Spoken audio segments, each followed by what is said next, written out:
میرے بھائیو، وہ کون لوگ ہیں جو پیغمبر علیہ السلام نے عید کی نماز سے منع فرمایا؟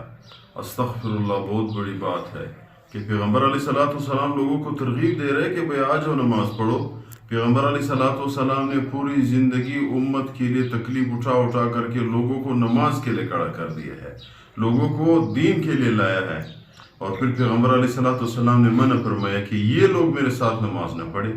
یہ ہے مسلمان لیکن ہمارے پاس عیدگاہ کی نماز نہ ہے۔ یہ کون لوگ ہیں؟ آج کل میرے بھائیو ہم کیا کرتے ہیں؟ دیکھو، ایک بات ہے، ہماری بھی بہت زیادہ غلطیاں ہوتی ہے۔ ہم بچے کی شادی پہ 5 لاکھ روپے لگا سکتے ہیں، ایک مثال ہے۔ اگر ہمارا بچہ ضد کرے تو ہم اس کو موٹر سائیکل لا کے دے سکتے ہیں۔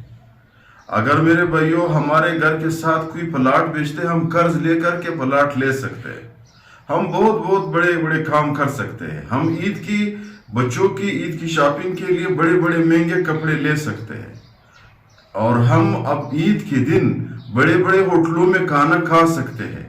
لیکن جب عید کی قربانی آ جائے تو ہم کہتے ہیں میں غریب ہوں، میرے پاس پیسے نہیں ہے، یار میں تو قرض دار ہوں۔ تو اس وجہ سے پیغمبر علیہ السلام نے فرمایا من وجد ساعتن، اگر کسی کی کوشش ہو، اس کی بس میں کچھ ہو اور اس نے قربانی نہیں کی، فلا یقربن مصلانا، تو وہ ہمارے پاس عید کی نماز کے نزدیک بھی نہ آئے۔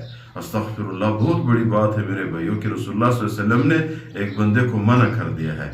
ہر انسان کو اپنے آپ کا پتہ ایک فیصلہ کرتے ہیں کہ یار اگر میں 15,000 روپے لے لوں، قربانی کروں، سنت ابراہیمی بھی پورا کروں، تمام انبیاء ابراہیم علیہ السلام سے لے کر آج تک بلکہ قیامت تک جتنے لوگ قربانی کرتے ہیں سب کی قربانی کی برابر شریک بھی ہو جاؤں، کتنا زیادہ ثواب ملے گا۔ اللہ تعالیٰ کو بہت پسندیدہ عمل ہے۔ اللہ تعالیٰ قربانی کی دنیا میں سب سے زیادہ پسندیدہ عمل جانور ذبح کرنا ہے۔ تو اگر ہم اپنے آپ یہ فیصلہ کرے کہ یار میں کر سکتا ہوں، ایک بندہ قرض دار ہے میرے بھائیو، وہ نہیں کر سکتا ہے، مجبور ہو جاتا ہے، وہ اور بات ہے۔